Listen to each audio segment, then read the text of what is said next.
Shalom, selamat pagi, damai sejahtera dan kasih Tuhan melimpah dalam hidup kita.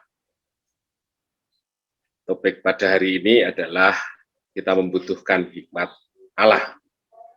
Bapak Ibu Saudara, kalau kita melihat zaman ini itu adalah zaman di mana orang melakukan kejahatan, ketidakbenaran, menggunakan fasilitas teknologi dan dampaknya itu semakin tidak terukur, ya, bisa menyebar kemana-mana. Pada awalnya tentu teknologi itu diciptakan untuk meningkatkan kualitas atau nilai kehidupan manusia dalam hal kesejahteraan, hilangnya kesenjangan, kemudian meningkatkan kemampuan pribadi seseorang, tetapi dalam perkembangannya justru teknologi ini membawa dampak yang luar biasa di dalam kehidupan. Antara nilai kehidupan yang diputar balikan. Kita melihat bagaimana untuk membuat status orang menjadi terkenal, aib diumbar kemana-mana. Kemudian yang tidak penting sama sekali, itu menjadi sesuatu yang diutamakan. Ya. Kita melihat berita-berita sampah yang luar biasa yang nggak ada isinya, itu seringkali disodorkan untuk kita konsumsi. Padahal kalau itu kita ambil, akan masuk satu memori yang sebenarnya merusak nilai kehidupan yang Tuhan mau. Manusia semakin kehilangan kasih dan cenderung fokus pada kepentingan diri sendiri. Ya. Kemudian kejahatan yang luar biasa, baik levelnya atau tingkat kejahatannya maupun cara-caranya, metode kejahatan luar biasa. Artinya kita melihat bahwa kegenapan firman Tuhan mengatakan kalau dunia semakin menjelang zaman akhir itu bergerak ke arah sesuatu yang menjauh dari Tuhan, tapi anak-anak Tuhan harus semakin berbelok mendekat kepada Tuhan. Gitu ya. Jadi ada satu energi yang sangat besar yang harus ada di dalam diri anak Tuhan untuk semakin memisahkan dari sistem dunia ini yang semakin menunjukkan nilai yang tidak berharga di mata Tuhan. Apa yang diperlukan orang percaya? Kita baca di Filipi 1 ayat 9 sampai 11. Demikian firman Tuhan. Ya. Dan inilah doaku, semoga kasihmu makin melimpah dalam pengetahuan yang benar dan dalam segala macam pengertian.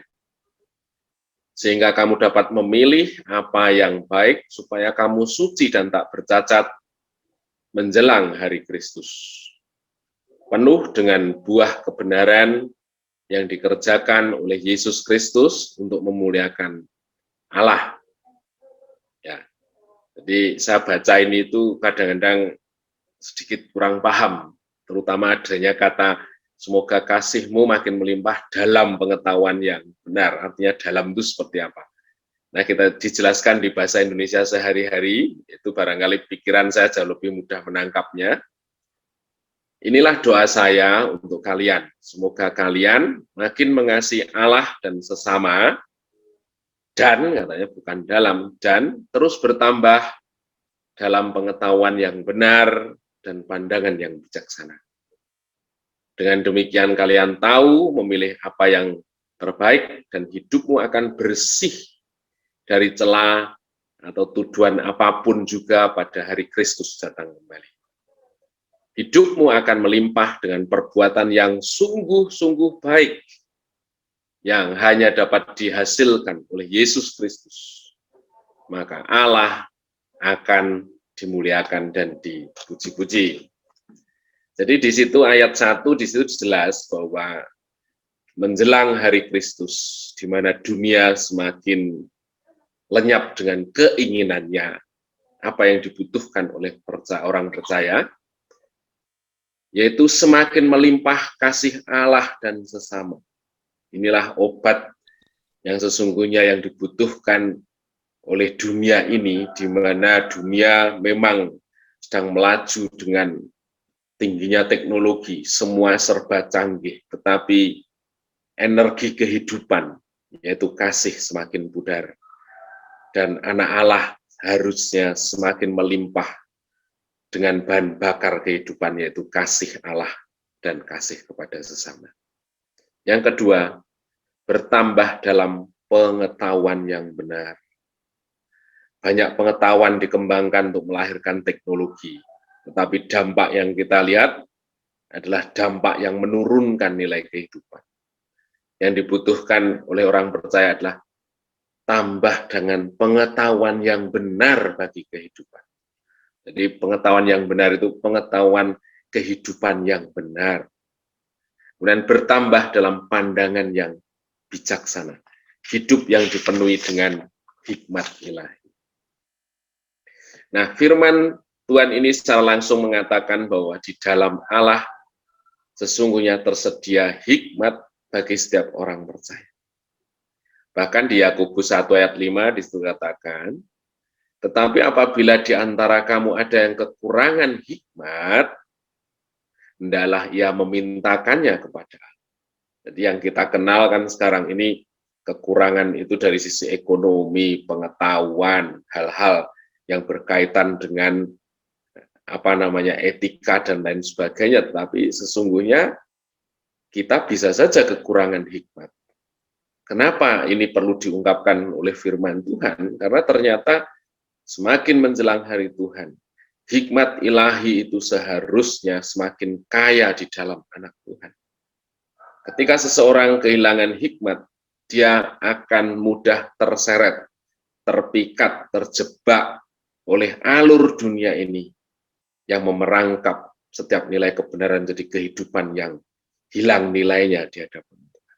Jadi kalau seseorang masuk dalam perangkap zaman ini, barangkali ya tidak dengan satu cara yang kasar, tetapi halus, tidak terasa, tapi kita mengikuti pelan-pelan, pada akhirnya konsep hidup kita sudah digeser dari nilai-nilai kebenaran, dari nilai-nilai surgawi, menjadi satu nilai kehidupan yang fana. Bagaimana dunia ini menginginkan setiap orang di dalamnya untuk terseret dalam pola pikir yang jauh dari nilai kekekalan. Ya. Orang yang mengasihi Allah, mereka akan ditambahkan hikmat. Semakin kita mengasihi Tuhan, firman Tuhan mengatakan, kita akan semakin memiliki hati yang bijaksana. Satu rasa, satu pertimbangan yang semakin dalam untuk kita mengambil bagian di dalam tawaran dunia ini, atau kita semakin jauh dan memisahkan diri darinya. Ya. Pengetahuan yang benar, pandangan yang bijaksana, itu bermanfaat untuk katanya di ayat yang tadi 11 tadi katanya, ayat 10-11, jadi hikmat, pandangan yang bijaksana itu berguna untuk memilih yang terbaik, katanya. Banyak ditawarkan hal yang baik, tetapi anak Tuhan, Allah mau kita melakukan yang terbaik. Kemarin Pak Eko luar biasa ya, firman-Nya antara ikut serta dan berkomitmen, gitu ya. Anak Tuhan diharapkan untuk benar-benar berkomitmen dengan Tuhan, sehingga selalu melakukan yang terbaik dalam kehidupan ini.